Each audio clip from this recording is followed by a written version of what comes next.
on majority control. We already saw one of the entrepreneurs ask this question to the panel in the morning session. So here we have the answer. We have an eminent list of speakers to debate, discuss, deliberate on this topic.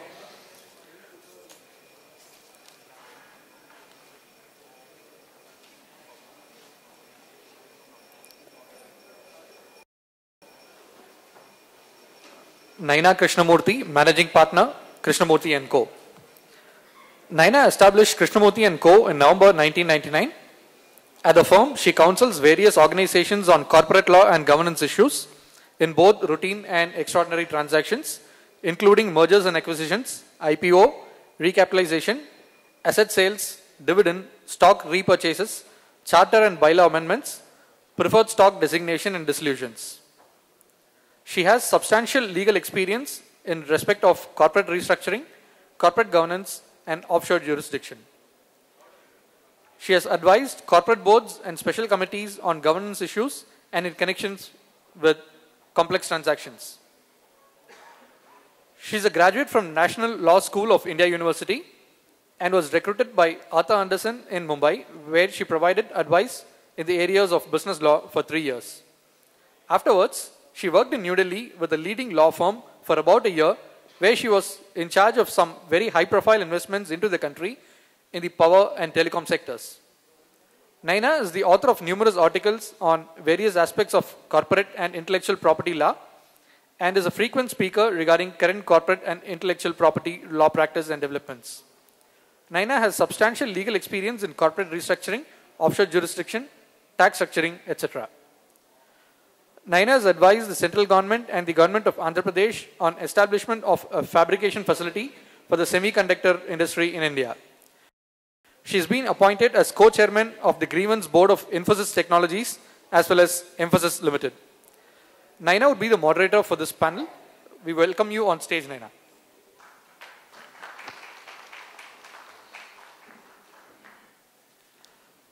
Rajiv Kaul, CEO, CMS Infosystems. Rajiv is the Executive Vice Chairman of CEO and CEO of CMS Infosystems, a leading IT services and outsourced business services company in India. Following a successful professional career in the global technology and private equity sphere, in 2008, Rajiv decided to act on his personal entrepreneurial instinct and partnered with the Blackstone Group to identify and spearhead the change in control of CMS Infosystems. In his current role, Rajiv is driving the company's aggressive growth and transformation strategy to attain a leadership position in its category. Prior to this, Rajiv was a partner with Actors Capital in 2006-07. Based out of London, Rajiv was responsible for providing leadership for the technology sector, helping with deal origination in India, and increasing the cooperation between the offices of India, China, and Southeast Asia. Rajiv joined Actors from Microsoft Corporation, following a 10-year stint in a variety of senior management roles, including Managing Director and Country Manager for India between 2001 and 2005, and Senior Director between 2005 and 6, at its headquarters in Seattle, leading a strategic initiative to expand Microsoft's presence in emerging markets. Rajiv joined Microsoft India in 1996 and over the next decade served in various sales, marketing, business development, and service roles. In 2001, he rose to become one of the youngest country managers and managing directors at Microsoft and in corporate India. Welcome, Rajiv, on the stage. Next, we have on the panel Sudip Bandyopadhyay, MD and CEO, Destimoney Securities. Sudip is currently the Managing Director and CEO of Destimoney Securities, a full-service financial organization promoted by New Silk Route, an Asia-focused growth capital private equity firm with over $1.5 billion under management. Sudip is also an independent non-executive director of Hong Kong Mercantile Exchange. Sudip is a qualified CA and a cost accountant. He has over 23 years of rich and diverse experience in various areas of financial services. He has worked with reputed organizations like Reliance ADA Group, ITC, ICI, and HLL. Sudip was the managing director of Reliance Money and was also on the board of several Reliance ADA Group companies since May 2005. Under his leadership, Reliance Money had aggressively expanded its footprint in India and overseas. Sudip was also responsible for the acquisition of AMP Sanmar, through which Reliance launched its life insurance business in India. During Sudip's 16 years stint with ITC as Head of Treasury and Strategic Investments, he managed investments in excess of over 4,000 crores. He was responsible for the acquisition of strategic stakes in EIH, VST, and several other companies by ITC. Welcome, Sudip, on the panel.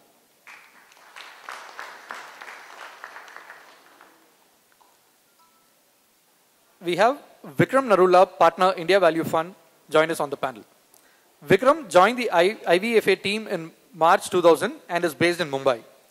Being one of the early members, he was actively involved in setting up the firm. At IVFA, he has been involved with various investments in diverse industries, including media and entertainment, precision engineering, and financial services. He is also involved in fundraising and investor relationships. Vikram earlier worked with Anderson in their financial consulting and corporate finance practice. As an engagement manager, he was responsible for telecom clients. Vikram holds a bachelor's degree in computer engineering from Birla Institute of Technology and a postgraduate diploma in management from Indian Institute of Management, Bangalore. Welcome, Vikram, on the stage.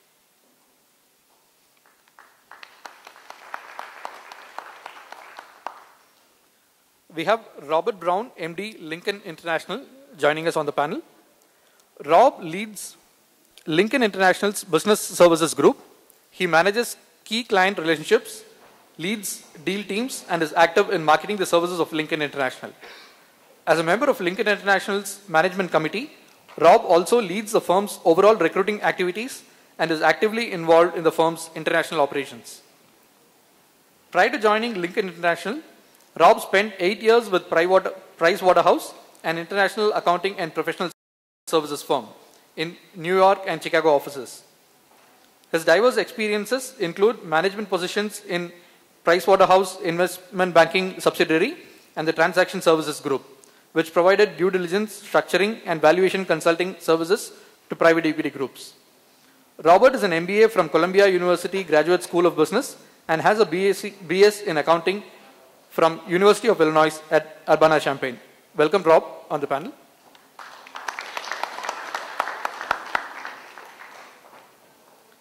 Next, we have Sandeep Reddy, co-founder Peepul Capital, joining the panel. Sandeep is a co-founder of Peepul Capital, where he handles overall responsibility for defining and executing Peepul Capital's strategy. Prior to the launch of Peepul Capital in 2000, he gained 10 years of experience in strategy consulting with Pricewaterhouse in San Francisco and with Anderson Consulting in London. Sandeep received BS in Computer Science and Finance from Utah State University and an MBA from IMD, Switzerland. Welcome, Sandeep, on the panel.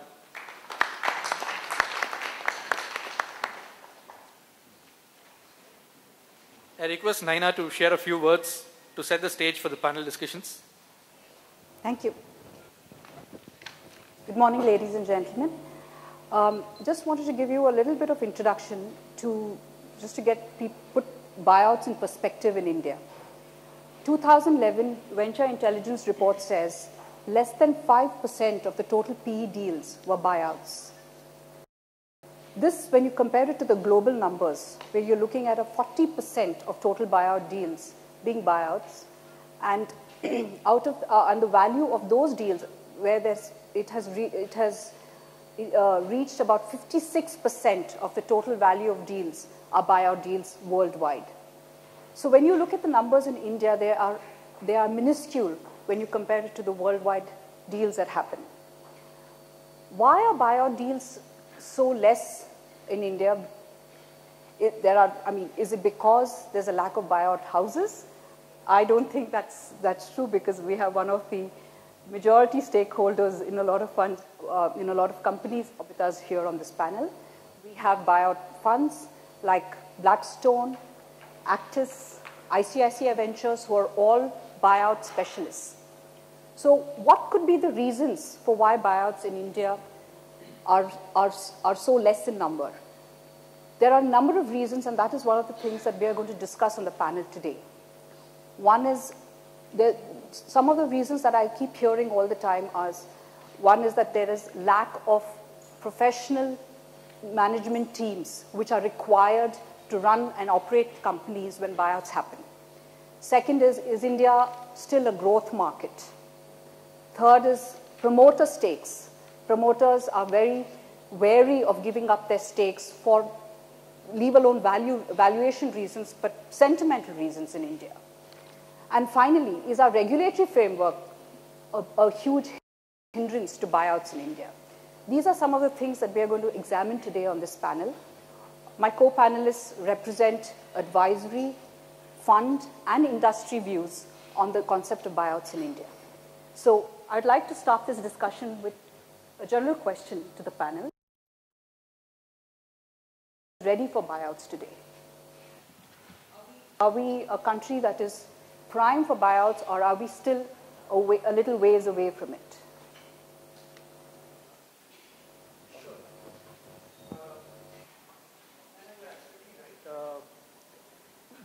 The percentage of the total percentage of transactions that are done buyouts, or I would actually call them controlled transactions, because a lot of them are not buyouts strictly in the international sense. They're, a lot of the investment is primary investment into the company.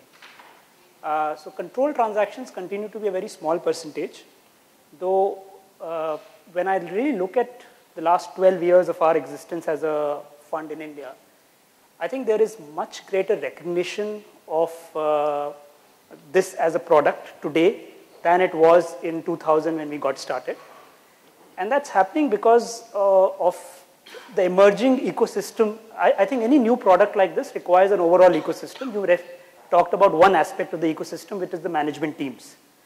The other aspect is just the recognition amongst the entrepreneurs that, or the fund or the corporate houses that might be looking at exiting businesses, that private equity is an option when they think about divesting. And when I look at the last 10 years, I think there is significant growth in both these areas. We have two panelists already here who are running businesses as management teams of private equity owned businesses. And as that develops, and as greater education in terms of understanding that this is an opportunity for people who are looking at a partial exit or a full exit from their business develops further, I expect this product to continue to develop. So in a relative sense, I think we have moved up. It is still a niche sector. It will probably remain a niche sector even in the next 5 to 10 years, as in it will not become majority of private equity in this country for the foreseeable future, just because there is so much growth in this country, and growth will continue to be minority driven. But in a relative sense, I do see majority capital or control capital to increase in a relative sense in the overall pie of private equity in the country.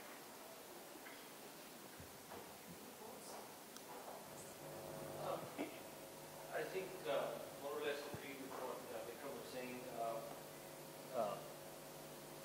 Buyouts versus control, I think, is a distinction. Controlled transactions have been available. We've done a fair number of them. I would say 70+% of the transactions we've done.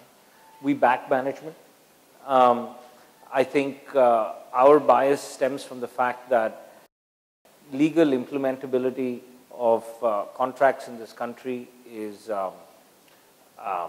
time consuming, and we have an acute desire to control our destiny given the obligations we have as a fiduciary. So that becomes very important. I think the trick is for us finding the people who are willing to let performance be the ultimate judge. And for those individuals that have that confidence in themselves and the opportunity at hand, you know, there's a fair bit of that going on. In terms of why is it that people perceive it to be low, these kinds of transactions take longer, as Vikram can probably attest to, or even the others here. They're time consuming, they're a lot about building trust. Building trust takes time. And I suspect there are a number of investors who don't have that luxury of time for whatever reason. And then it just becomes convenient to say India is not a market of this, which I think is untrue. As we see more professionals who, you know, whether as promoters or entrepreneur managers or whatever, understanding the power of this capital for themselves as economic animals. This is something we see happening more and more. Yeah, and I guess I would add to that. I'm based in our headquarters office in Chicago, and you had mentioned, globally the statistics are much greater, that most of the private equity investments around the world are for control, and that's probably no more true than in the States, which is likely the most mature private equity market. And so if you ask yourself, why did it evolve that way? And I think everyone talks about control. There's governance control, but then there's operational control as well. And I think why majority buyouts have become so prevalent in the U.S. is the promoters, as what you call them, or the CEOs or the business owners. I think a lot of them have realized I can get a higher valuation if I sell control. But the reality of it is, while I may not have board control or governance control, I still have operational control over the business. And that's important. I'm still running the business day to day. And you just said it. You don't want to run businesses. You want to back management teams to run business and give advice at a board level. And what the private equity groups will say is, but if we have control, then we control the exit, and we can get liquidity when we want. That sounds great, but I'm not sure that's reality, because the CEO of the business that's running the business, if that CEO does not want to exit, it becomes very difficult, even if they have board control. A private equity group has board control to exit a business. You have to have a congruity of interest. So I think a lot of owner-entrepreneurs in the States have realized I can get a higher valuation, I can maintain operational control, and if I pick the right partner, if I pick the right investor, they're actually going to give me more than just their money. They're going to draw on their experiences from their other investments to help me in some way, shape, or form. And they may be skeptical of that, but I think if you look at the pros and the cons of selling to a private equity group, control or not control, and an alternative being selling to a strategic, a lot of entrepreneurs say I can maintain more operational control, I can leave myself equity upside, and bring a partner in that can help me. I think you'll see this market evolve, and it's going to take time, and it's a cultural barrier as well. You'll see the Indian market evolve to be more of a control investment environment for private equity. And just again, not to belabor the point, I think we've been clouded by the last 4 or 5 years. If you go back to 2000 to 2005, when it was predominantly a venture market and so on and so forth, when you're backing 2 guys in a PowerPoint presentation, those were all, significant stakes in the company. Yep. I think as we went more into this growth capital mode, there was an abundance of capital, it created a lot of this dysfunctionality.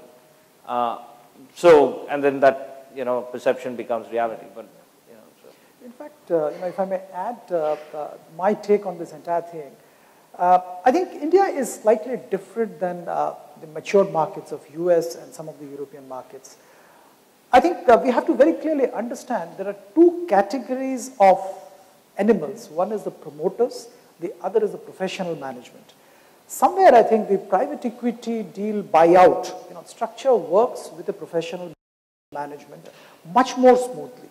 See, in the Indian context, if you really look at it, I don't think a promoter is willing to give up control. He's of course today ready to welcome a private equity investor for a certain percentage of stake, but definitely he's not willing to give up control. Then what does he have? He surely doesn't want to give up his status as a promoter and become a manager in the company. Very rarely you will find 1 or 2 guys doing that. So end of the day, it boils down to getting the right professional management team to run a company. I think the risk appetite of Indian professionals has got something to do with it. Because you're taking a risk, you're leaving a Unilever, you're leaving a Reliance, you're leaving some other company where you're established and taking a risk. When you're getting into a startup or getting into an environment which is very, very performance driven, it's not bad, it's very good. If you're confident about your performance, if you're confident about yourself, it's a great thing to do. But I think there is that inertia, I think there is still that hesitation. Tomorrow, if we see a lot of professional management teams coming out and wanting to do something, I'm sure there will be enough and more private equity capital moving in that direction. Well, I can only add a couple of points. One is, I feel there is an issue linked clearly to valuation expectations of promoters and promoter groups wanting more the short-term valuation versus what Rob mentioned is creating more equity value over a period of time. The second is what Sandeep mentioned about trust. I think there are still very few firms which are willing to work with promoters to win the trust because it takes time. The deal we did, I think it took us almost 2 years to convince the promoters to give up control. And that only comes once they start trusting what you can do with the platform. I also think it's a generational issue. I think a lot of ills in India today will get solved in my mind when the next generation takes over, when we all die. Where I think, in the current, we don't see so much of succession challenge. I think in the US and other markets, there's a lot of control-driven transactions linked to succession or people wanting to do different things. I don't still see that as an ambition in a lot of people today. But I think over a 10-year period, you will see people, once they start enjoying the wealth and the value they've created, there will be succession challenges where family members will not want to necessarily take on the family business. I think that will lead to it. That will lead to more control and buyout transactions happening. And lastly, I feel there is, we mentioned there's a lot of growth. There's a lot of growth in the country, so growth capital is what is the need of the hour, maybe. But I also think that there are deals possibly waiting to happen in the mid-market in India. And not too many people have specialized in focusing on the middle-sized, the mid-sized companies or the smaller-sized companies and trying to take control. It could be an ecosystem issue, I don't know. Or it could be just that the deal sizes and what equity investors want to deploy are still large for these types of companies. And the fact that good quality or well-known talent is not comfortable going into a small company or a smaller brand. Right? And Infosys is not going to get bought out today, and most people would love to go and join Infosys and maybe transform and do better, but that's not going to be a controlled transaction. But there'll be several smaller companies which may be happening, and maybe high-quality talent is not willing to yet take the risk of moving from, very high-paid jobs in India today to go take an entrepreneurial risk. The other aspect that I see is we see a lot of entrepreneurs in this room. So one of the things that is a huge concern, and I think, I heard a little bit about this in the first session of today, was this perception that operation control will be taken away from me. I will not be allowed to run the company the way I want to do. And that's a huge sentiment in India. I'm not sure how it is in the US, but in India that's a huge sentiment that they're very possessive about the companies that they run. They understand that there's a financial sort of advantage for a private equity fund to come in. And I think this becomes much more aggravated, if I could say that, in a buyout situation or a control situation. So, and from the fund side, I hear a lot of frustration that, a lot of buyout or controlled sort of transactions fall through because they're not able to sort of get enough stake for the kind of transaction that they're looking at. Or even if they do that, they're not able to bring in a professional management to run the company, because at the end of the day, that is what finally sort of, leverages you as a professionally run company than a promoter-driven company. So how do we, I know there's no easy answer to this, but is there any way that we balance these two seemingly diverse interests, particularly in a buyout situation? The diverse interests being? The promoter, where he feels that I lose my operating control, and the fund, which says that we're coming in so that we can, take this company to the next level. So I can probably try and give a perspective to what you're saying. Look, I think the issue is somebody has to manage the company efficiently. The issue is the private equity investor is looking at the overall returns from the company. I mean, of course, the compliance and other things are of paramount importance, but the company doing well, company meeting the targets, I think that's very, very critical from an investor's point of view. Now, there are 2-3 ways in which that happens across the world, and I think it started happening in India. Now, if the private equity fund has got sector experts, if you have a sector expert who is expert in maybe medical devices, and you go and acquire a medical devices company, take a majority stake in a medical devices company, it's a very fine balancing act. If the sector expert is sitting in the fund, expects to run the company, I think that's a very wrong model. You know, that's not the model. Then he should step down from the fund and move there. But if the sector expert acts as an advisor, you know, keeps a overall watch over how things are going, and there is a professional team doing the job, I think that model works beautifully. Internationally, I think you know, most of these large funds do have experts, and when they get into these things, in India also some funds are trying to replicate that model. I think that can work. But it's a very delicate balance. If the partner of a fund thinks that he wishes to run the company, I think that's a recipe for disaster. Just wanted to add to this before we get some more thoughts on this, because in India the other peculiarity is that it's very rarely promoter and management are separate, especially in companies, you know, which are looking for funds. So it's promoter and management are synonymous, as opposed to, you know, so. Rob, would you like to just sort of, that's how it is in India, so how, could you give us some perspective on how it works in the US? It's this whole concept for promoter, I'm not exactly sure I quite understand how you guys look at it, but it's probably not that different than it is in the US or in Europe. To me, if you own a company and you determine that you want to take on an investment, and you have to figure out what your objectives are. Do you want to take money out of the business? Are you taking on an investment to have capital come in the business to grow it? I think what you need to do before you do that as a promoter or a management team is figure out what your objectives are. And then go out and talk to people and be pretty honest about what those objectives are. Here's my objectives. And not obviously everyone's objective is to sell their company for a really high value, but if you set that aside, because that's everyone's objective, go out and talk to people, because private equity at the end of the day is very much, people view it as it's a money game, it's a people game, because ultimately it's one group of people putting in an investment in another group of people. And what we found is go out and talk to people. Go out and talk to people and say, these are my objectives.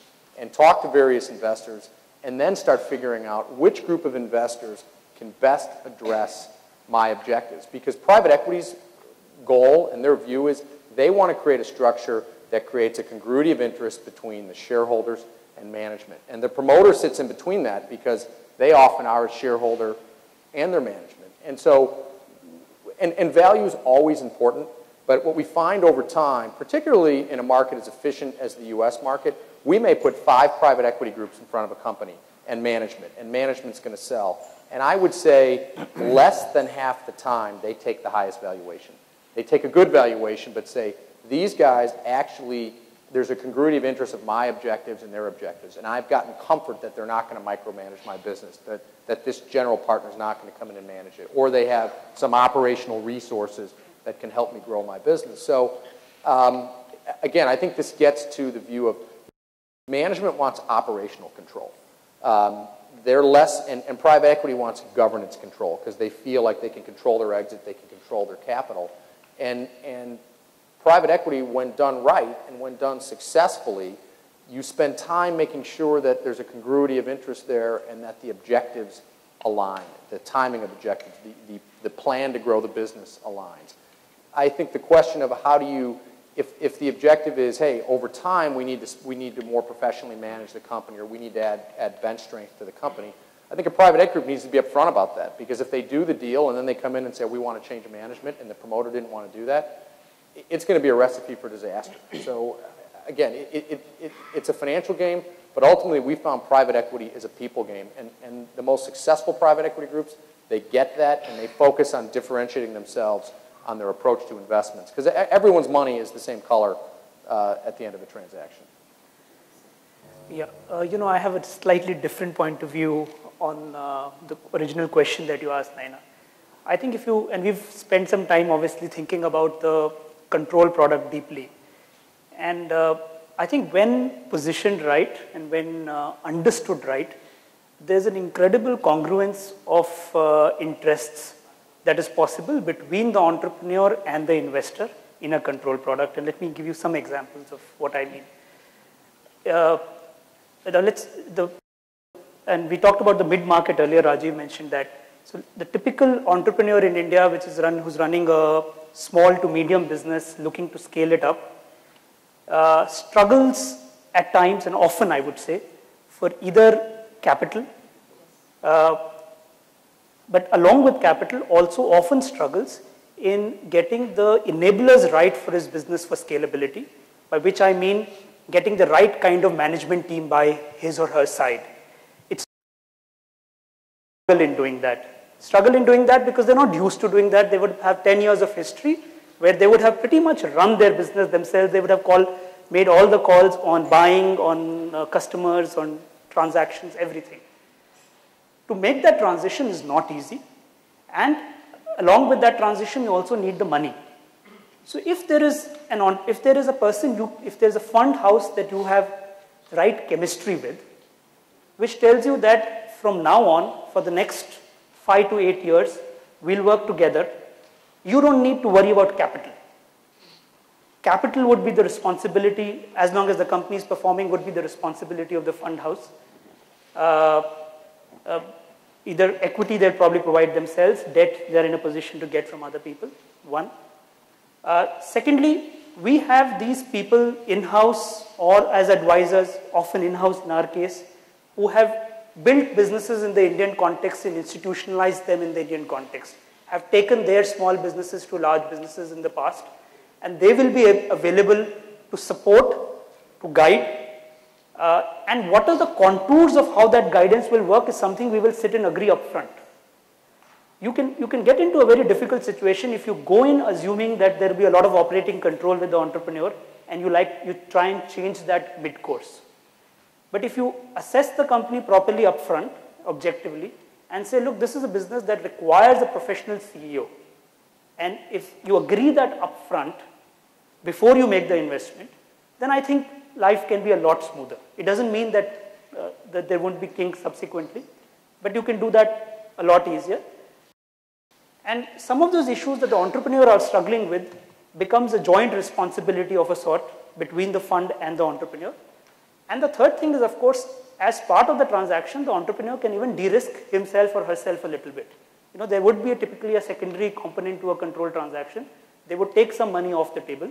So they would have de-risked themselves financially and have somebody who can support them in the journey from here on. So now that will not work for all entrepreneurs, but when you really think about it, I think there are a large number of entrepreneurs who can do with that kind of support and help. And for that set, I think the two work very congruently. So your experience so far has been positive on this for the most part of it. In terms of wherever there is this congruence, this chemistry is right. So let me give you an example. The best transactions that we have done, we've always felt, are transactions where we, the entrepreneur, and the management team have worked well together post the investment. If the entrepreneur is not involved at all, or if it's only a management team, it hasn't been as good as when there's an entrepreneur who's playing his role, a management team that's playing its role, and we as an investor that's playing a role. I think the trio can be made to work well. If it works well, it works beautifully. Just to add to this, for example, let's take a very specific situation, and this is something that we are facing, is in a controlled transaction. So you typically start with a small percentage and you increase your stake in the company. Now, when it reaches a certain stake in the company today, the investor feels, and probably rightly so, that certain parts of the business need to be hived off, which was not something that was perceived or even thought was important at that time when they made the initial investment. So today we are at some kind of loggerheads on the promoter holding on to all those for whatever reasons, but the investor saying that, look, at this stage, for it to make sense to us, for it to sort of go to the next level, we would need to hive off certain business units of this company. Now, this is a situation that is a very practical situation, which again has happened, and and it makes absolute sense to do what the investor is suggesting, but it also one can understand the empathy of you can empathize with the promoter on why he wants to hold on to the business. So these are kind of So I just wanted to get your thoughts, Sandeep, on this, and what you would. I mean, we haven't run into too many of those situations. where the trust exists. So, of course, there are going to be times where you're going to look at a situation differently. But as long as there's a fundamental belief that we're all acting in the best interest of the company, genuinely, there'll be, some consensus that comes out of it. But in terms of having a stalemate, where you do have that kind of a situation, it's where either the trust hasn't been established, someone is working, with, an ulterior motive or a hidden agenda or whatever you want to call it.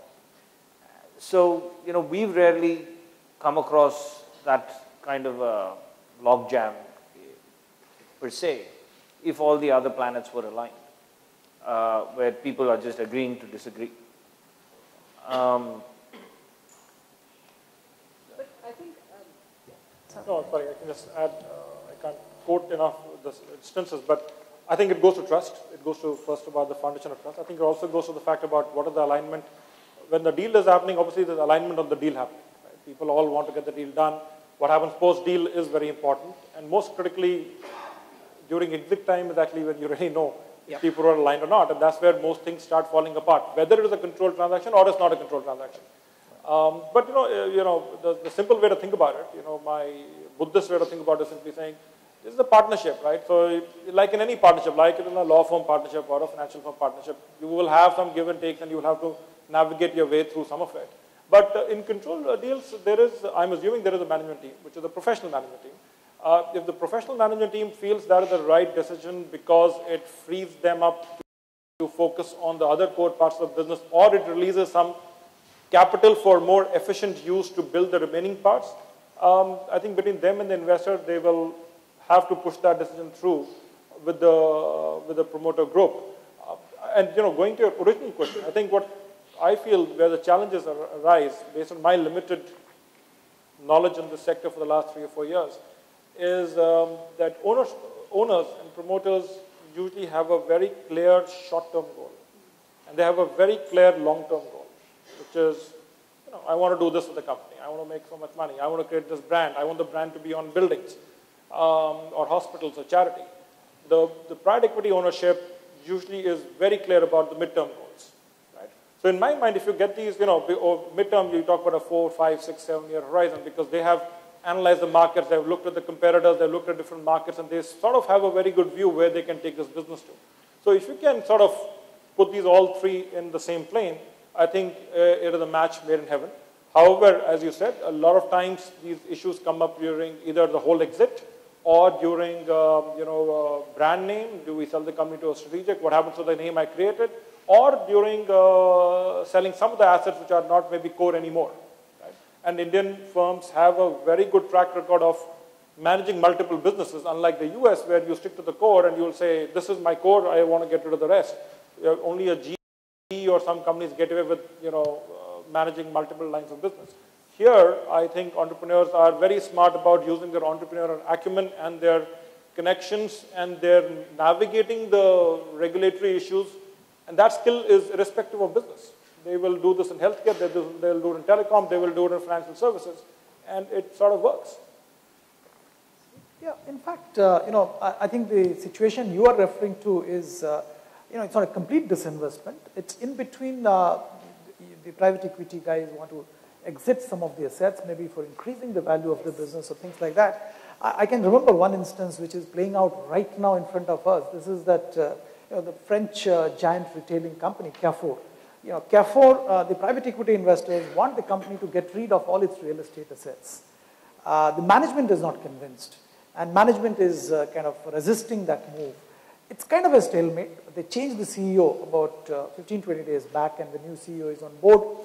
Now, it's very difficult, Naina, to understand the real issues there. The management feels that the private equity guys want to increase the value of the company very quickly. The private equity guys thinks it's irrelevant. Why are you holding on to some assets? Because it doesn't make sense. You pretty much, sell that and take property on lease and, run your business on that. So, I suppose there has to be a lot more trust, a lot more, understanding of each other's needs. I think it boils down to what, everybody else is saying. The trust, to establish the trust between the private equity investor and the management team or the promoter is a very critical importance. If you have the trust missing, it will show. Somewhere or the other, it will start showing up. So let's talk a little bit about leverage buyouts and whether India actually has seen any sort of ideal leverage buyouts the way we see it in the US or in Europe. The reason I say this, and I know a little bit of this from the legal perspective, is that I know that from a regulatory perspective, there's no distinction made between a leverage buyout or an FDI investment in India. So the same kind of sectoral caps apply, the same kind of regulations apply, and also when you're looking at leverage buyouts or financed buyouts, you're looking at help from the banks, you're looking at financial assistance from the banks, which is it's prohibited in India. I mean, a bank is not allowed to provide any loans for purchase of shares in a company. So when you look at that, I just want to say from the perspective of a regulatory framework, leave aside everything else, leave aside the capital growth and leave aside the lack of so-called management, professional management teams in India. Do you think that the number of buyouts, even if the market was there for buyouts and there was huge potential, do you think buyouts would happen when the fund has to take its own money and invest in India without any financial assistance? So you think if there are more, if you can do leverage buyouts, will the number of buyouts and the size have to increase? Yes. Yeah, absolutely. Your valuations will go even higher. And the other thing is that because the way I see today, the way leverage buyouts are happening is they've set up a company abroad, but the operating company is in India. The assets that are supposed to be secure are all in India. So it's a complicated structure that we have to go through today for leverage buyouts. So I think this is my opinion, and I'm welcome. I think the regulatory framework to a large extent has to change because I think leverage buyouts would increase. And if you look at the statistics, even worldwide, among the buyouts that happen, leverage buyouts are the maximum number. Yeah. Rob, please correct me if I'm wrong. No, that's absolutely correct. Yes. So I think the whole perspective and the whole philosophy of how buyouts would be done in India, I think, would change. And I think that and of course, when we look at even exits, that's another, that's another hindrance that we have in terms of your delisting and how you can, because again, a public company cannot use its own security, its own as guarantee or a security for loans to buy its own shares or the shares of its holding company. So these are all restrictions and regulations that sort of hinder whether the entry or the exit of leverage, in the case of leveraged buyouts. So I have not seen any kind of, at least I couldn't find any kind of. Electronic was a massive, leverage buyout. But that's outside India. But that's outside, right? The leverage was taken outside India. Outside. You mean if you do it in outside India. See, I can tell you, Naina, the only leverage buyouts which are coming to my mind were way back in 80s when Manu Chhabria went ahead and acquired Shawwalis, Dunlop. That was a typical leverage buyout. Of course, the advantage was he was an NRI and he used the foreign banks and did a whole lot of structuring to ensure. But that's about it. Beyond that, I don't think the Indian regulatory scenario doesn't permit. It's got multi-regulated. It's not that SEBI permits tomorrow because basically the problem is with RBI and the regulations of RBI. Unfortunately, we don't see it changing in any time soon. So I think you have to use innovative structures with offshore legs and things like that if you have to do it. And the only type of leverage buyouts that I see in India is where there's an asset purchase. Of course, but that has its own issues in terms of capital gains, and it has beyond capital gains. There's a stamp duty element involved. There's a huge stamp duty, waste. and then the valuation of that is it becomes quite prohibitive. Yes. So I think I see that as a pure regulatory issue. Do you see that as anything? I mean, is there any other commercial issues that we see in India for leverage buyouts? No, it's largely a regulatory issue. And as was mentioned earlier, it's an RBI regulation, like you said, which prevents banks from lending for share purchase. Yes. So that needs to change. What also will help a little bit is if the debt market is a little more developed than it is right now. If you have, you either get senior debt in this country or you get no debt in most cases. Yes. Which is, if you want to have different layers of debt, you'll need some kind of mezzanine capital, etc. available. Well, very little of that right now in this country. Yes. So, is there also, won't there be an issue when, I'm just asking, I don't try and have some debate on this debate. sure. But I totally agree with the regulatory part, right? Nobody will disagree with it. But supposing we don't have a regulatory issue. That's what I want. Right? Now, will it be still an efficient source of capital? And I'm coming from a more an entrepreneurial side, where the deal we did at CMS was an LBO. I would be in bad shape because I need massive capital to grow. I'm trying to grow 30-40% a year. I'm building capex. I'm building distribution. So a lot of money in India, high growth driven market is towards setting up capital assets. And in an LBO mode, I just think I don't know how many of these deals will be successful. In fact, I'll give you a slightly different take on this, what you're mentioning. Normally if you see the typical LBOs, they're followed up by some M&A strategy. That's what has to happen. You can't do an LBO and expect to run the company just like that. It doesn't work that way. It has to be backed up by some kind of M&A transaction. Look at what the Tatas did when they acquired Tetley. They did it abroad through an LBO kind of a structure. Then they merged Tata Tea into it. So it's always that kind of a structure. So I get Patni is in the news for a lot for something similar. They're trying to do something which is slightly different, but yeah, okay.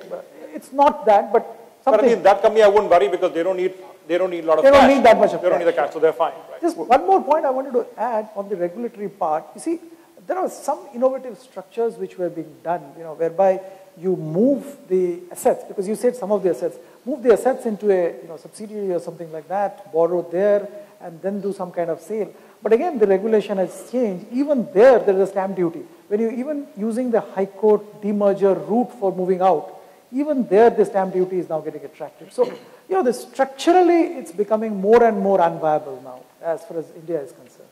Yeah, well, the point that was made is an interesting one because you can see it in the States when leverage was very available in 2007, early part of 2008, incredible amount of buyouts. And then leverage went away in 2009, the first part of 2010, and most of the control sales were going to strategics.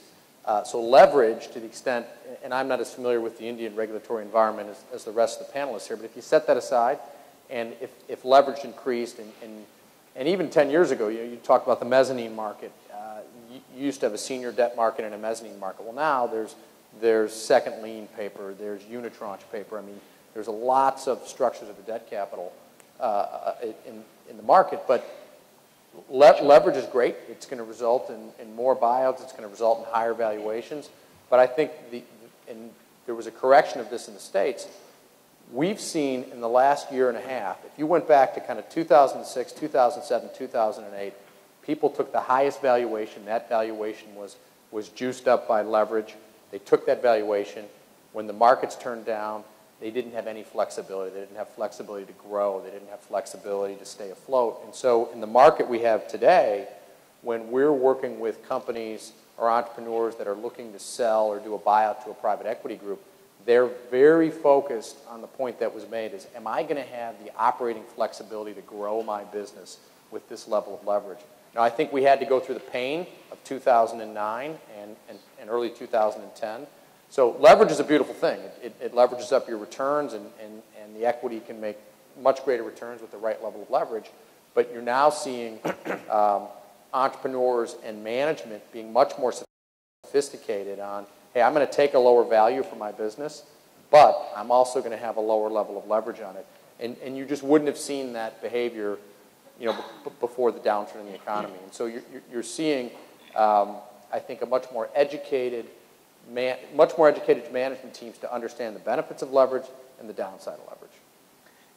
Over and above all this, I think the bigger point is our investors aren't keen on leverage in this market. We had an opportunity to create leverage at our fund level about 5 years ago, and we had extreme pushback. Perhaps for all the right reasons now looking back. I think many investors, large institutional investors that got burnt in the Asian crisis, those memories haven't faded yet.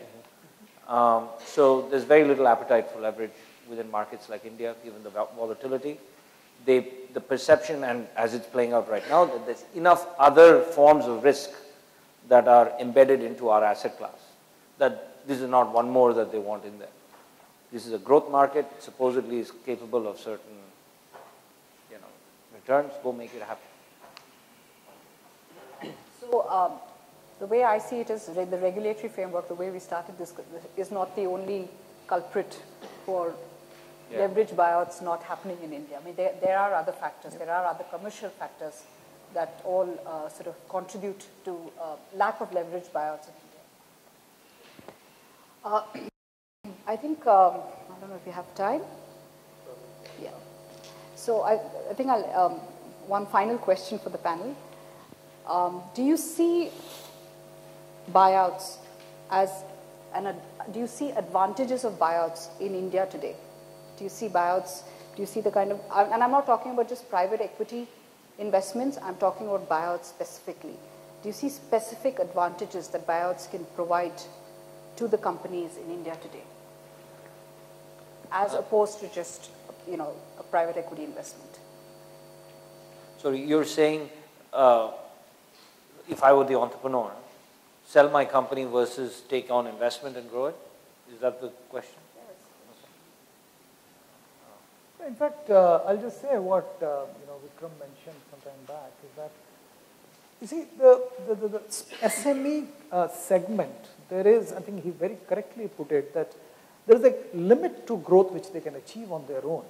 He can start pulling all the levers and take the company up to a stage. Beyond that, he needs help.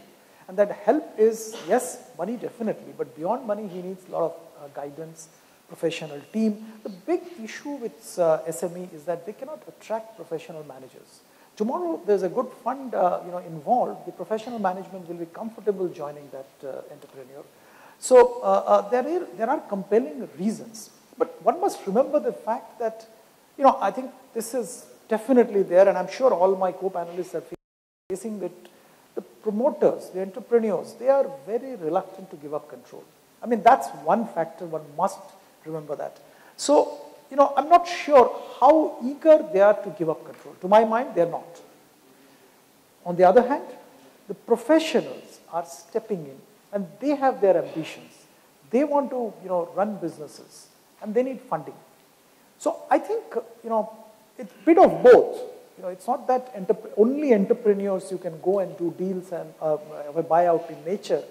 You can do probably the other more. When the professionals are involved, you identify a company, put in a management team and, maybe run it. As far as entrepreneurs and promoters are concerned, I think we are still some distance away. What's interesting on that is we closed 109 transactions in 2011 globally and slightly less than that in 2010. And probably in the last 6 years, there's been 15 to 20 situations where we've worked with business owners and entrepreneurs where they have said, I don't think I want to give up control. I think I want to take a growth equity investment, but I'm not sure. And we've run a bit of a dual path. We've gone out, because once you've put the marketing materials together for the business, you can go talk to control investors, you can go talk to growth investors. And we ran a process and we put actionable opportunities in front of them and said, hey, here's your best opportunities for a growth investment, here's your best opportunities for a buyout investment. And interestingly, the valuation difference was usually 1 to 2 turns of EBITDA differently. I think in all but one case, the owner entrepreneurs took the control investment. One, it was a higher value, but two, they felt that the investors who were focused on control, and it gets to the point that you made, could do more for their business. And while they went into this thinking, gee, I want to keep control, they came out of it saying, boy, I may have to give up board control. I'm still going to maintain a large portion of the equity. I've got comfort that I'm going to retain operational control. And I have a group of investors that can help me achieve the vision for the business. And so, and in the one case where they took the growth equity, it was on market terms that were just, we got a valuation that nobody anticipated we would get. So again, all markets are different, and the U.S. market is different, but I think there's a lot of owner entrepreneurs that don't want to give up ownership, but when they understand the implications of again, it gets to my opening point of governance governance control versus operational control, they can get over that. And they can get over that if they've done their diligence and say, here's an investor where we've shared vision. Your comment of, gee, what if you get to a board stalemate where the private equity wants to do something and management wants to do something else? It's almost too late at that point. That's likely not going to be a good investment no matter what the outcome is. Those major structural things, you have to address them before you take on the investment. Well, the reason where that question was coming from is in a country like ours, which is still a growth market, as a lot of people say, and you've done a lot of controlled transactions. The reason why I asked you the question is there a specific advantage with regard to Sure, buyouts? Naina. We actually do both control and minority growth investments. Yes, so then 60 to 70% of our portfolio is control, 30 to 40% of it is minority growth. And the reality of the thing is in India, is in the mid-market where we participate, is that they're two fundamentally different products. I think that's the point I was trying to make earlier. So if you want, it's like equity and debt. So if as an entrepreneur, you believe that you have all the capabilities and the management team to take your business to the next level yourselves, then you should take minority capital and go down that route and build your business, take it to IPO, remain in control, for the rest of your lives. On the other hand, if you think that you've brought your business to a very good position, but from here on, you need some input, support, some external input in institutionalizing the business, as I said earlier, which includes getting the right professional management team in together, then you need to then you have two options. Either you do a strategic transaction where you offer stake to a strategic investor, which is like an exit, or you look at a control transaction wherein you continue to participate as a minority investor, continue to play a pre-agreed management role in the business post-investment. It could be the CEO of the business, might be something different, and continue to be involved in the business, take the business to the next level in 5 to 7 years, and then look at an IPO or a control transaction. So it's like, so obviously there are a set of people, and we do 70% control transactions because we think there are a lot of entrepreneurs who can do with this kind of help. And there are other entrepreneurs who don't need that kind of help, who have the pedigree, who have the knowledge to take their business to the next level themselves. They should not do control transactions. Can I ask you a tough question? Please. I'm just trying to create some more fun here. Do you see more, both for you and Sandeep, do you see funds wanting to also do more control transactions going forward, simply because funds in India haven't seen exits? And a lot of exits can't happen because promoters don't agree to exit terms. So, given a choice, most funds should just say, I'll do a control deal simply because at least I control my destiny to some level. Yes, Right? Yeah, absolutely. I completely agree with that. But I was trying to address that question from the investee company's perspective. From an investor's perspective, you're absolutely right.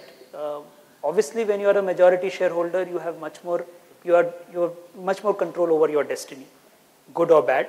You also can't complain about governance because governance is your responsibility. You can't say, oh, I didn't know what was happening and the finance numbers are not right.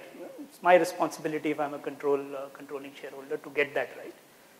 So, absolutely. So, a lot of funds are thinking about it because they see the advantages. There are multiple other advantages. You might be able to put more capital into the business as you go along. Exit timing and decision, like you mentioned, is absolutely in your hands, etc. But you can't have a product that works for one and doesn't work for the other. So it has to work for the entrepreneur as well as for the fund. Do you really think exit's in your hands, even if you do a control investment? Because if you go to your CEO and say, guess what, we're going to sell next year, and he says, I don't want to sell next year, you're not going to have a successful, whether you control it or not. And I think that's a bit of management runs the business. And again, it gets into trusting each other. It gets into kind of, before you make the investment, have an agreement on what your horizon is and whatnot. But we've seen a lot of situations where management have held exits hostage in a control environment because they don't want to exit. And they say, you know what, this isn't the time. We need to do this and this. And so as a manager, I think you still have a lot of control whether or not you're doing a majority exit or not. But it gets to it gets to it is a people game, and share your objectives as a seller or someone that's looking for investment with your private equity group. Find the right private equity group or investor that shares that vision with you and do that deal. And that goes both ways too, because private equity groups that think, well, we'll change this guy. Yeah, I know he says he doesn't want to professionalize the team, but wait till we're in here, we'll show him that this is what we're going to do. It just doesn't work. And so the differences between a growth investment or a control investment, some of the problems that you might have aligning incentives between the investor and the management team, you're going to have those whether in both cases, and you have to address it up front. Yeah, you're absolutely right. Just because you have control doesn't mean that you can choose to exit tomorrow. There are always other constituents that you have to think about, and the opportunity might exist at that point in time or not. But in a relative sense, I think we were debating whether a minority with an entrepreneur who could potentially have a 50-year horizon, who might want to pass on the company to his next generation. Compared to that situation, with the management, you typically get into a structure, a pre-agreed structure where they realize value also when you exit together. There could be a debate typically around, is this the right time? Should we wait for 2 years to do it? It wouldn't be a debate around, should we exit at all? Should it be a strategic exit or an IPO exit? Those debates don't happen. So it's a relative state. You have a better control of your destiny, undoubtedly, when you are the controlling shareholder. I think the other thing that today we see in India is a lot of second and third generation successors who don't want, for whatever reason, have anything to do with owning or even managing the business. Or even if they do, they want it to be professionally run. I mean, we've seen certain instances of that. So I think that there are enough opportunities in today's India. I mean, these are my thoughts on it in terms of for controlled transactions or for buyouts to happen, which was not there even 10 years ago, where you sort of succeed, it just sort of succeeded to the next generation. The other side of it, and that's something that we're seeing on a specific transaction, is even the first generation entrepreneurs, the promoters, they know that their successors don't want anything to do with the business. They're getting old. They don't want to bother with managing the business. So these are very informed choices, and now they're looking at a controlled transaction or a buyout. So I think that, this is my take on it, that these kind of opportunities are only going to increase as time goes by. These are my thoughts on it. And also, as the economic conditions become a little less benign, it will, for some people, it may make sense to just move on and do better things. We always joke in the States, you see the first generation makes the money, the second generation manages it, and the third generation blows it. So the second generation should sell, is basically what it comes down to. But what you're getting to, I think, are the cultural barriers. And we've seen it in other areas we do business. We have a very large presence in Germany. And in Germany, there's traditionally been, in what they call the Mittelstand, there's cultural pressure to move the business on to the next generation. Well, with the explosion of access to information, that next generation wants to do other things. They've seen what else they can do outside of managing this, engineered products. Not to pick on the Germans for their engineered products, but a lot of the Mittelstand is engineered products. And so what you've seen in the last 15 years there, you could have been having this debate 15 years ago in Germany about there's very few control buyouts and there's cultural pressure to move to the next generation. Now, if you look at the buyout community in Germany, it looks a lot like the UK, which looks a lot like the US, and those cultural barriers you're talking about have fallen down. And so I think as capital markets mature, I think one difference, and you alluded to this, and I think it is a difference with India, is there's such an expectation that this is a high growth market, that there's just a view that growth investment and we don't need leverage here to make our returns. That is slightly different than looking at the U.S. and parts of Europe. But the cultural differences, if you look what happened in Germany and some of the issues you're talking about here, and I think you're starting to see them, those are going to come down, and they can come down pretty quickly. Well, at a macro level, fundamentally this boils down to the appetite of the entrepreneur, right? That's what this game is about. And this is high-risk capital chasing, forget about top decile, this is 2%. 2% of the guys that take on capital from this asset class actually deliver. So it is fairly rarefied atmosphere. And what has happened, I was just telling someone who was talking to me outside, is this is expensive, high-performance fuel. And we're taking this jet fuel and pouring it into auto rickshaws, right? And these auto rickshaws aren't going to go any faster. So I think we need to also be a lot more effective at educating these entrepreneurs and also being more perceptive about which are these businesses that can deliver to them. And you know, unfortunately, we have also backed a lot of companies that were fundamentally incapable of delivering to these expectations. So I think, you know, we're going through that phase, and ultimately, you know, entrepreneurs also need to, you know, understand that there is performance expectations, there are accountability expectations that are, you know, up there. And for those that are willing to sign up to that, it's a phenomenal ride. This is a phenomenally effective form of financing. But it depends on the appetite of that individual. And we have a lot of people who believe, you know, they are entitled. I mean, our culture in our country has created this entitlement state. We have people who walked into our offices, you know, it sounds funny, but it's true, who want to raise private equity to retire debt. No jokes. And the mindset is that, you know, debt has to be repaid, but equity doesn't. Right? Now that all needs to move along. Right? And fortunately or unfortunately, our peer group also allowed that to happen. So, you know, I think, you know, we're debating a lot of stuff, but fundamentally, it's about attitudes. It's about attitudes at the entrepreneur level. It's attitudes at the investor level. And where those converge, this is a phenomenal, you know, form of financing. Any other thoughts, or we can open it up for Q&A? Yeah? Q&A? Yeah, we can have 2 questions at a time, please, and then 3-4 set of questions, and then we'll not keep you away from lunch for long after that. Hello, I'm Krishna from Buzzer Group CFO. Basically, further to Mr. Sandeep's this thing, I'm just taking it forward. Basically, we've got 2 sets of people. One is the high corporates and medium and small sectors.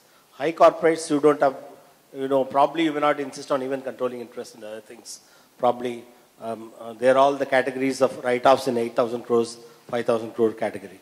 So you may not even look at them. But what is the actual need of the hour is the medium and small scale people who are not able to leverage with the banks also in terms of debt.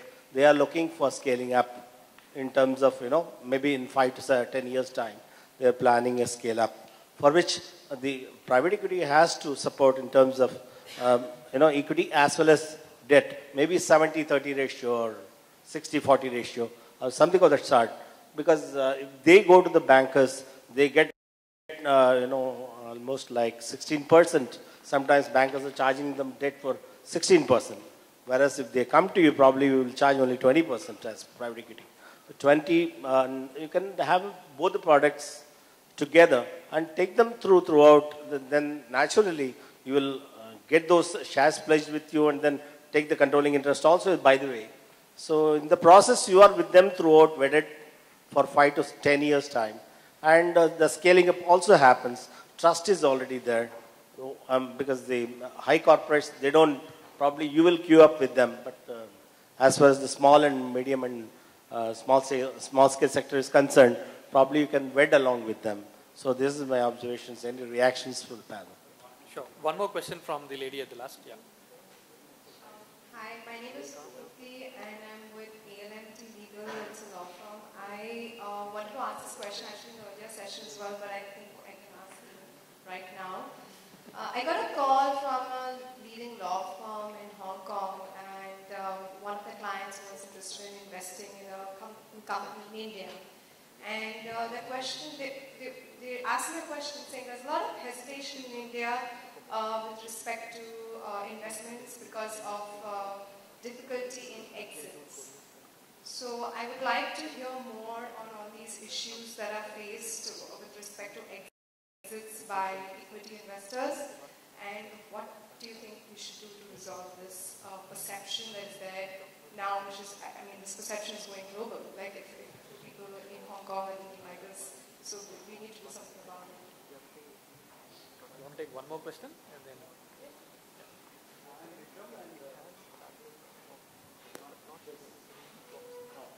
Yeah, I am Vikram and I run a company manufacturing special alloy steel.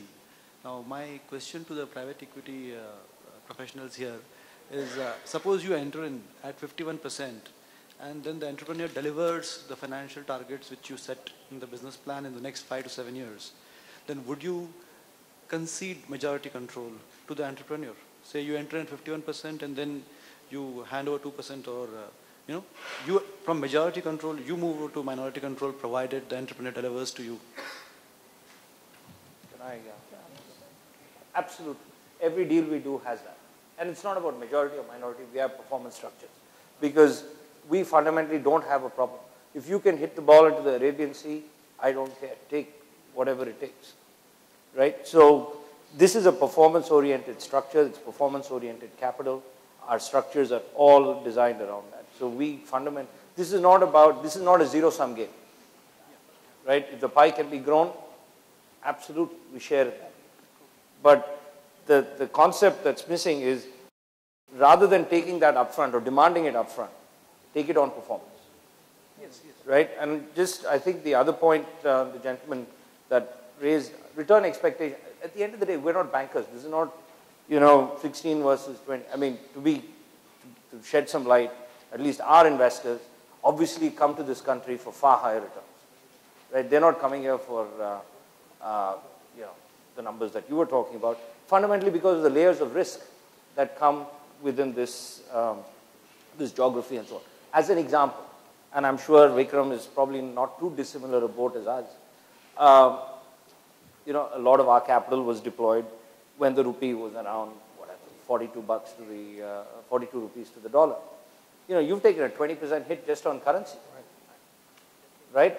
So these are all layered in. That's our problem to manage. So this is, extremely demanding capital. And it's not about, 16 versus 18 or what have you. So, and I'm saying this to set expectations that this is not about fueling auto rickshaw. So I think you should be raising this capital if you indeed believe you and your business model can operate at those high speeds of velocity that this expects. Otherwise, it's going to, be resulting in the question that the lady at the back asked, why do exits not exist? Because most companies have underperformed. Why have companies underperformed? Because they shouldn't have taken that capital to start with it. We shouldn't have put it to begin with. Right? So, these are to some extent all interlinked, and I don't know if Vikram has more points to add. But I think, just to clarify your question, you're just talking about exits, not specifically exits in controlled transactions. You're just talking about exits per se. Yeah, so just to answer that question, I think it's partly already answered by Sandeep. The perception exists because private equity investors who have invested over the last 5 to 7 years have not delivered adequate exits. So the perception, in a sense, is not just perception, but reality. And how do you correct that? You correct that by making the right investments, by growing the businesses that you invest in, supporting them so that they can grow larger, and you can actually deliver on exits. This is, like Sandeep mentioned, the expectations of investors in private equity. And most investors in private equity are international investors. When they invest in private equity, they are looking at the growth in India, and they're expecting, the returns commensurate with that, which would be 25-30% kind of returns per annum. And that is not to say that that's to come from the cash flows of the business, but that has to come from value creation in the business. Okay, one is not looking at charging those kind of interest rates. And to be fair, in the last 5 years, it has not happened. A lot of the money got raised in 2005 to 2007, and it's fair to say that today there's much more money invested and much less exits coming out, and that has to change based on how, and that has to do with how the industry has to do, how the private equity investors have to do.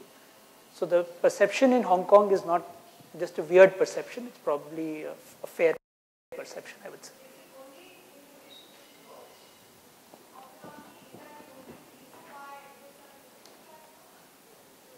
the environment, Sandeep talked about the dollar itself.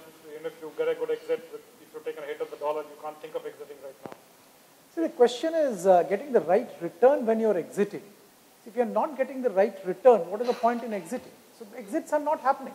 Remember, I think, I come from a different community, not the PE community, but the understanding is very clear. The moment the PE investor has invested the money, for him, it's like getting into a taxi. The meter has been, meter is down.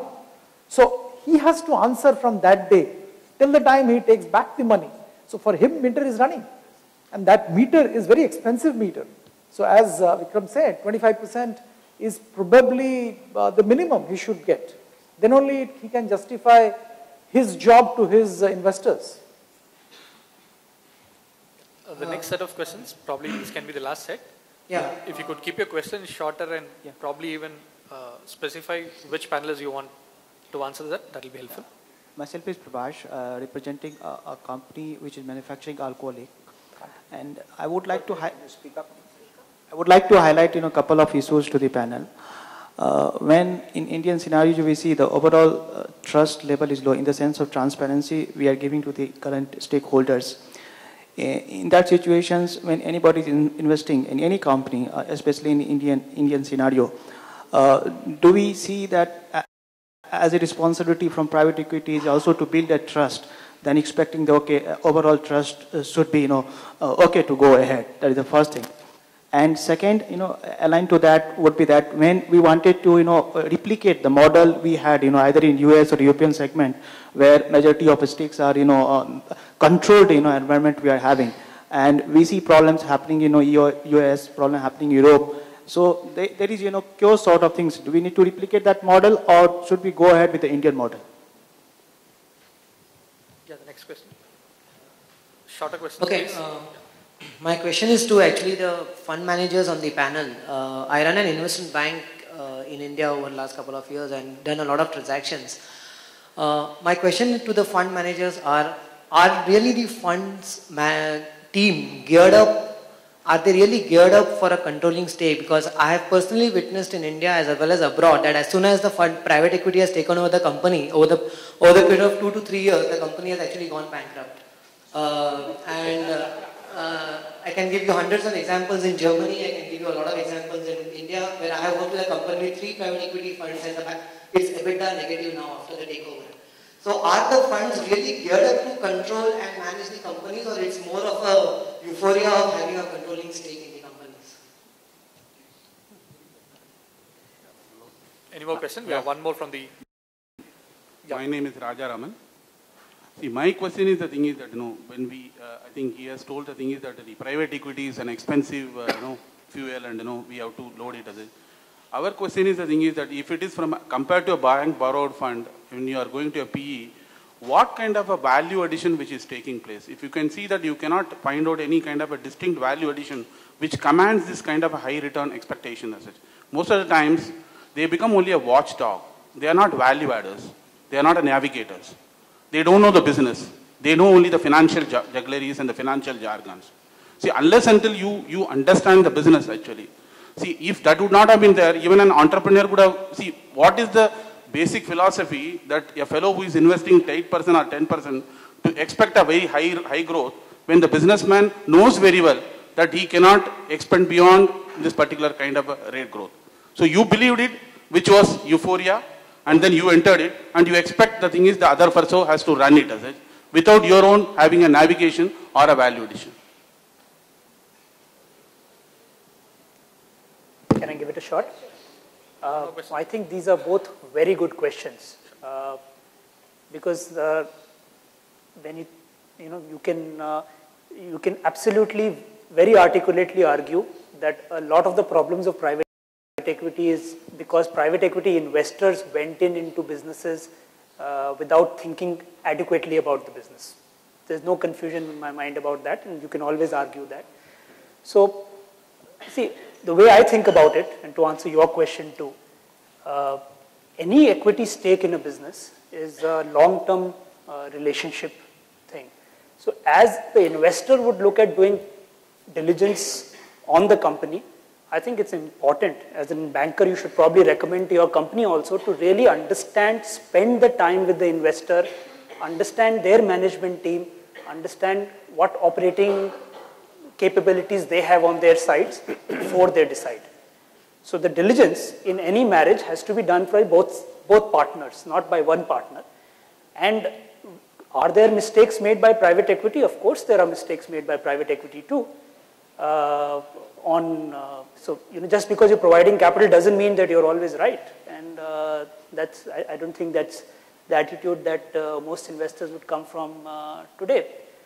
So when you're as an entrepreneur, it's a very important decision when you're giving up capital to somebody, irrespective of whether it is control or minority capital.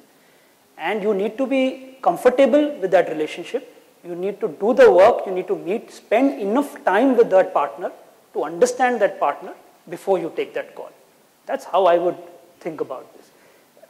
Like there are examples that you mentioned, I think there are innumerable examples where private equity funded companies would have also done very well. So I don't think you can generalize on either side. I'd like to add just one small point to what Vikram said, that I've seen enough entrepreneurs running their own business doing very well. Believe me, when private equity comes in or the guy does an IPO, there are merits and demerits of everything. There is a governance standard which improves significantly. There is no doubt about it, I can tell you that. I run my business with my wife and my son and my cousin and my country cousin. That's a way of running business. The moment an external investor comes, your governance standards improve. There is no two ways about it, sir. That is one big advantage.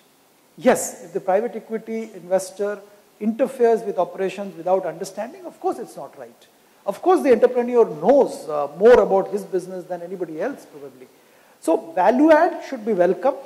And you mentioned one thing which I didn't understand. Normally when private equity investors invest, they have a plan agreed with the entrepreneur or the management team. So if you have agreed to a plan, I think it's the responsibility of the management of the entrepreneur is to deliver on that plan. If they're not delivering on the plan, of course there will be disconnect, of course there will be dissatisfaction.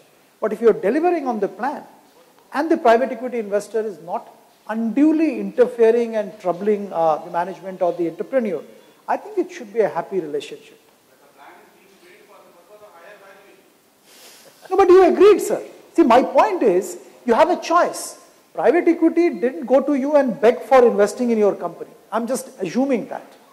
So, normally, you took a conscious call and invited an investor, agreed with an investor on certain terms. You shouldn't have agreed if you think that those are unrealistic terms. That's my take on it. So, you have gone with an open eyes and taken capital from an investor with certain commitments. So, and if you have committed, you're supposed to deliver. That's my take on it.